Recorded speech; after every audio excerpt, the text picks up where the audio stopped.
500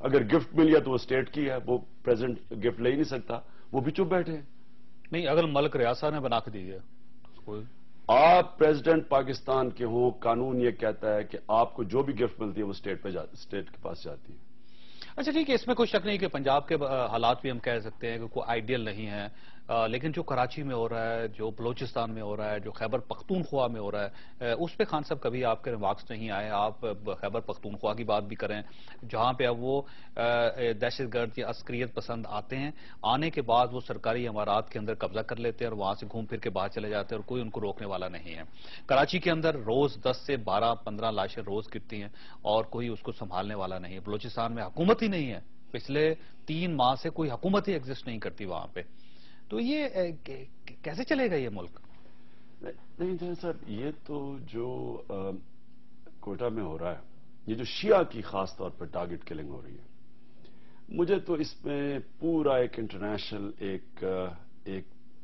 ایک پورا اسکیم بنی ہوئی ہے ایک شیعہ سنی کی لڑائی کروانے کے لیے. اور میں تسلسل دیکھ رہا ہوں, یہ عراق سے شروع ہوا تھا, پھر یہ پھیلتا گیا باقی بحرین میں, پھر لبنان میں, پھر یہ ابھی سیریا میں, شام میں بھی ہو چکا ہے.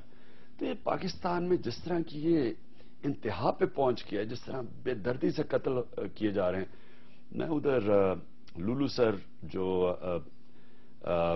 استور کے لوگ تھے, وہ کوئی 27 لوگوں کو انہوں نے بس سے نکال کے مارا. میں وہاں گیا بھی استور میں, وہاں لوگ کہتے ہیں ان کو بسوں سے نکالا, شناختی کارڈ دیکھا اور ادھر گولی ماری. ایسی تو ہم نے اپنی زندگی میں کبھی, مجھے تو کوئی, یعنی قتل کرتے تھے لوگ ایسے, یہ نہیں کہ پاکستان میں بالکل ہی امن تھا, لیکن ایسی دہشت گردی میں نے نہیں دیکھی. اچھا, اب آپ نے بات کی کہ اس کا یہ کیا کریں, ہم اس کا حل کیا, اس کا حل کیا. میں بڑی دیر سے پہلے تو میں کہتا تھا کہ کبھی ہمیں اپنی فوجیں قبائلی علاقے میں نہیں بھیجنی چاہیے تھی, اور میں آپ کے پروگرام پہ بھی اور آ کے بھی بڑی دیر اس کے خلاف بولتا رہا. اور 2004 میں بھیجی, 6 میں ہم نے سنا پہلی دفعہ پاکستانی طالبان کا نام. اب ہو یہ گیا ہے کہ صرف نارتھ وزیرستان میں, وہاں کے مجھے پولیٹیکل فاٹا سیکٹریٹ میں لوگ بتا رہے تھے, 31 گروپ ہیں صرف نارتھ وزیرستان میں. یعنی یہ ایسی ایک, جو ہم شروع میں روک سکتے تھے چیز, یا ہم پہلے بات چل کے, وہ اب صرف 31 گروپ نارتھ وزیرستان میں. اے این پی نے اے پی سی بلائی کہ جی ہم سب کو اب بات کرنی چاہیے. 5 سال گورنمنٹ میں بیٹھ کے چند ہفتے رہ گئے, اب ان کو خیال آیا. میں 3 سال پہلے جب یہ اتنی زیادہ پھیلی نہیں تھی, سوات کا آپریشن ہوا, تھوڑا لگ رہا تھا کہ ہم قابو پا سکتے ہیں, میں تب کہنا شروع کیا کہ اب بات ہے کہ آپ نے ملٹری کر کے تو اب فوری پولیٹیکل سیٹلمنٹ کریں.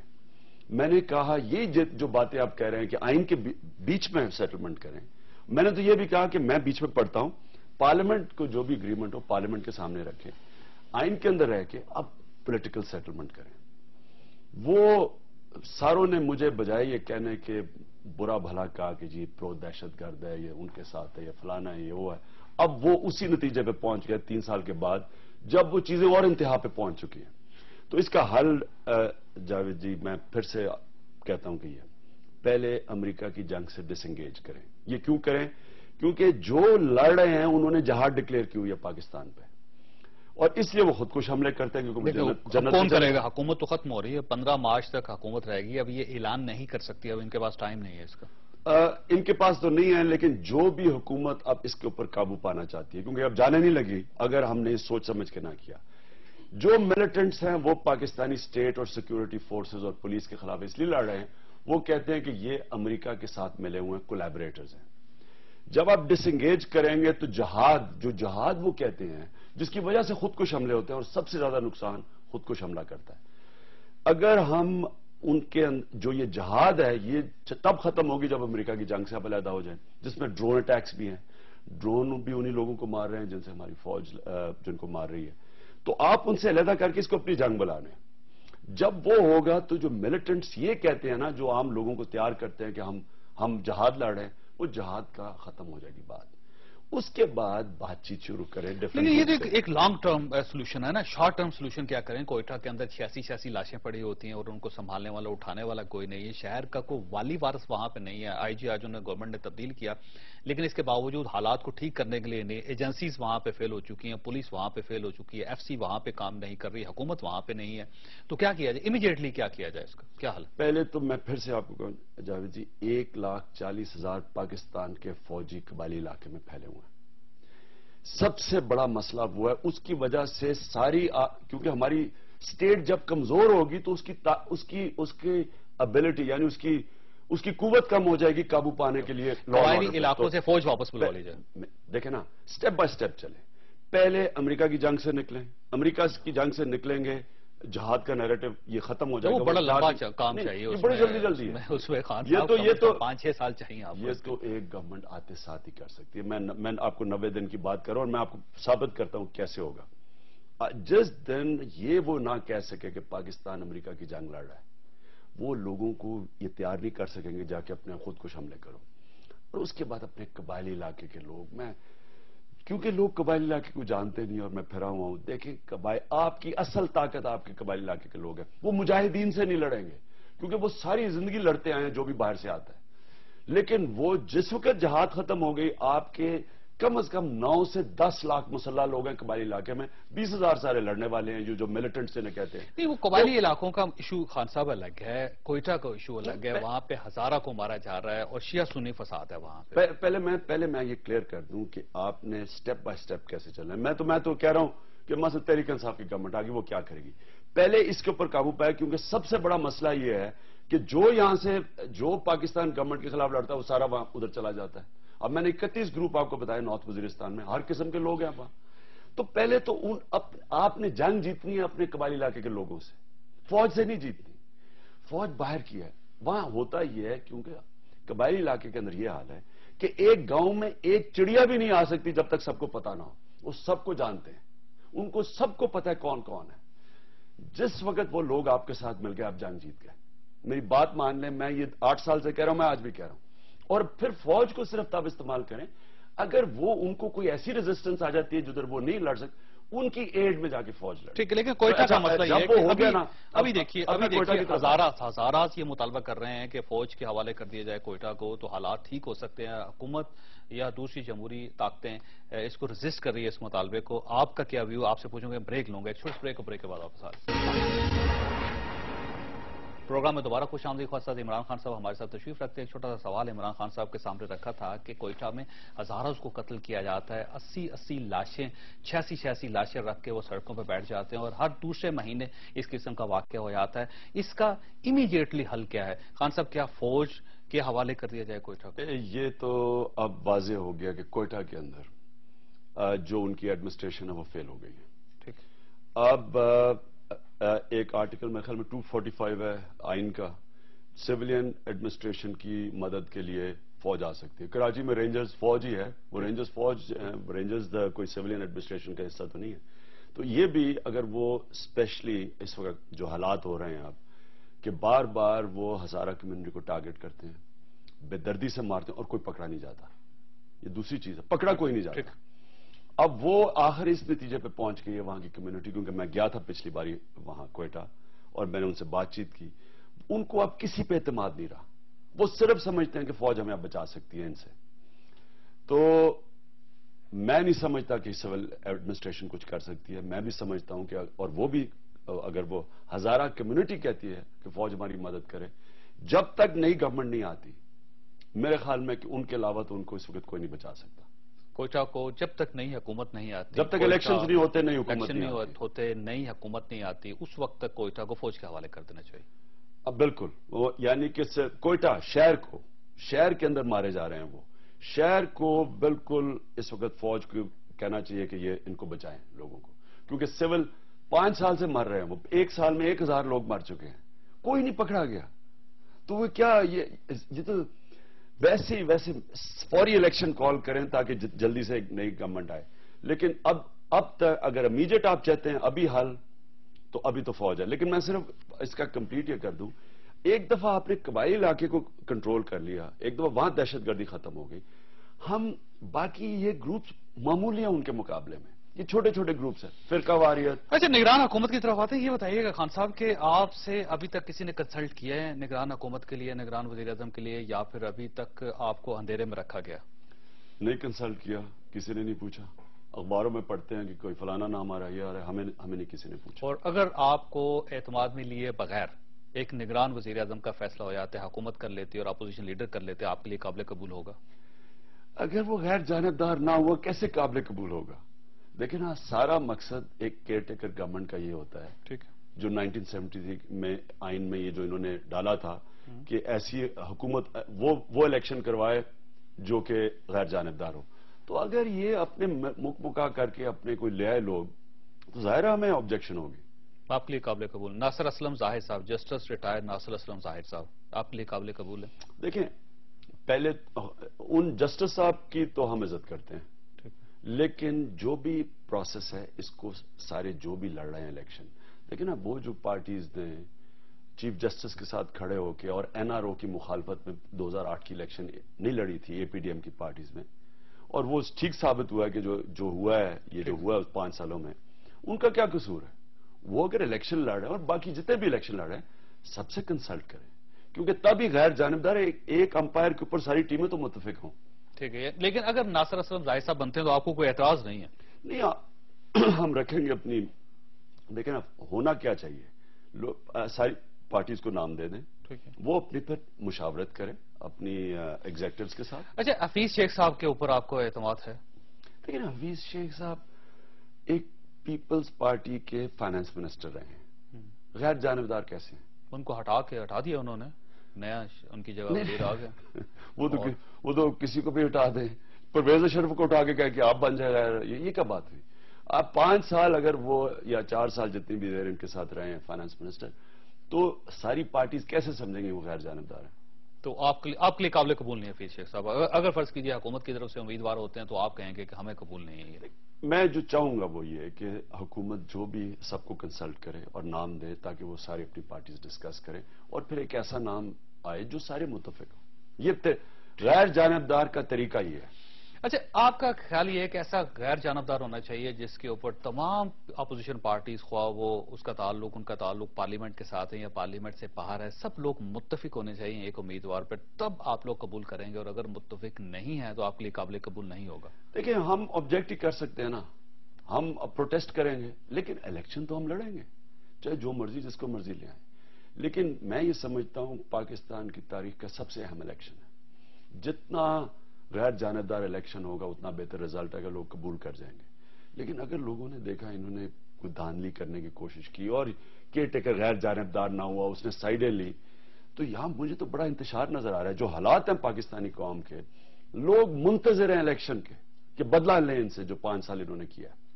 وہ اگر انہوں نے دیکھا کہ انہوں نے کچھ کر رہے ہیں, مجھے تو بہت خوف آ رہا ہے کہ یہاں کس طرح کا یہاں سڑکوں پہ جو پولیٹیکل پلاننگز ہیں آپ دیکھ رہے ہیں بڑی دلچسپ ہیں کہ ایم کیو ایم اقتدار سے الگ ہو گئی اور اپوزیشن میں چلے گی. اب ان کا مطالبہ ہوگا کہ جو بھی نگران حکومت سندھ میں آئے اس میں کنسلٹ کیا جائے ایم کیو ایم اور پاکستان پیپلز پارٹی مل کے وہ حکومت بنائے. تو اس قسم کی ایک جو سیاسی پلاننگ ہے آپ کے لیے قابل قبول ہے, یا آپ سمجھتے ہیں کہ ایم کیو ایم کو اپوزیشن میں نہیں جانا چاہیے تھا, ان کو اپوزیشن لیڈر ڈکلیئر نہیں کرنا چاہیے حکومت کو اس وقت, اور اگر وہ کرتی ہے حکومت تو آپ سپریم کورٹ سے رابطہ کریں گے, وہاں جا کے چیلنج کریں گے, کیا کریں گے, یہاں قابل قبول ہوگا آپ کے لیے؟ ہم دیکھیں گے. ہم ابھی تو آبزرو کر رہے ہیں, ہماری آج بھی میٹنگ سارا دن ہوئی ہے, کل بھی تھی, ہم سب دیکھ رہے ہیں. جیسے ہی یہ اگر کوئی بھی فیصلہ کریں گے, ہم فوری طور پہ آپس میں میٹ کریں گے اور اس کے بعد اپنا لائے عمل طے کریں گے. اسی طرح دیکھیے پنجاب میں فیصلہ کرنا ہے پاکستان پیپلز پارٹی نے, پاکستان مسلم لیگ نون نے مل کے وہاں کی نگران حکومت کا, اس میں آپ سے کنسلٹ بھی نہیں کیا جائے گا, شاید پاکستان مسلم لیگ کاف سے بھی نہ کیا جائے, جماعت اسلامی سے نہیں کیا جائے گا, تو وہاں پہ جو نگران حکومت بنے گی وہ بھی 2 پولیٹیکل پارٹیز مل کے بنائے گی. آپ کے لیے قابل قبول ہوگا وہ بھی؟ یہ جو نورا کشتی ہوئی ہے نا ان 5 سالوں میں, یہ دونوں پارٹیز نے کی ہے, جس میں امینڈمنٹس بھی میں شامل کر لوں. آپ تماشا دیکھیں انہوں نے کیا کیا, جدھر ان کے مفادات اکٹھے تھے فوری طور پہ کانسٹیٹیوشنل امینڈمنٹس کر لیں. کانسٹیٹیوشنل امینڈمنٹ میں انہوں نے ایسی چیز کی جو کہ بالکل غیر جمہوری ہے کہ پارٹی چیئرمین دونوں باہر بیٹھے ہوں, وہ اندر اسمبلی میں